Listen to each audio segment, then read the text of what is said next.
Au Canada, la diversité culturelle s'apprécie au simple regard des nombreux visages uniques et variés qui composent notre nation. Cet amalgame d'origines, de cultures et de religions, ainsi que ce désir d'acceptation de la différence, sont maintenant des constituants importants de ce qu'est le Canada. Malgré l'adoption de mesures gouvernementales favorisant la tolérance et le consensus de l'importance de cette attitude pour le maintien du vivre ensemble canadien, il semble que plusieurs oublient rapidement leurs bonnes dispositions lorsqu'ils rencontrent des différences les rendant inconfortables. Ainsi, même si le Canada est convaincu de l'importance de la tolérance, certains individus ne le sont peut-être pas suffisamment. Maintenant, regardons de plus près l'approche la plus couramment utilisée, que nous appellerons universelle, pour motiver les individus à la tolérance. L'objectif de cette approche est de rallier tous les êtres humains avec ce qu'ils ont en commun uniquement, laissant de côté leurs différences ainsi que leur unicité. Puisqu'elle s'appuie sur ce que tous partagent, tous devraient y adhérer.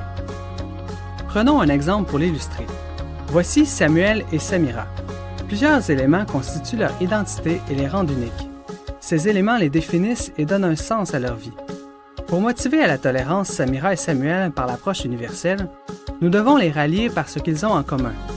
Plus encore, par ce que tous les êtres humains ont en commun. Il faut donc se baser, par exemple, sur la condition humaine et les droits humains, sans faire référence aux particularités de chacun. Mais est-ce que cette approche est la plus engageante? Pour certains, non. Effectivement, en se basant seulement sur l'humanité de Samuel, Samira et des autres citoyens, on enlève toute référence aux valeurs fortes qu'ils peuvent avoir et qui pourraient les engager à la tolérance. Cela est d'autant plus vrai pour les gens qui pratiquent une religion et pour qui les croyances religieuses occupent une place centrale dans le sens de leur vie et dans les motivations de leur action quotidienne. Un croyant se sentira probablement plus engagé par des arguments pour la tolérance mobilisant une plus grande partie de ce qu'il croit et de ce qu'il est. Mon hypothèse est que les grandes traditions religieuses contiennent chacune des ressources argumentatives qui leur sont propres pour justifier la tolérance.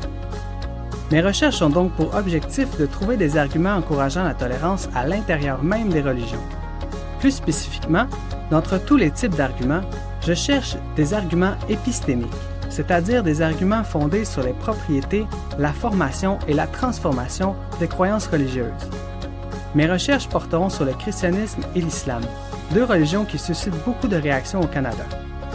Mon nom est Gilles Beauchamp et j'étudie les arguments épistémiques pour la tolérance à l'Université de Sherbrooke.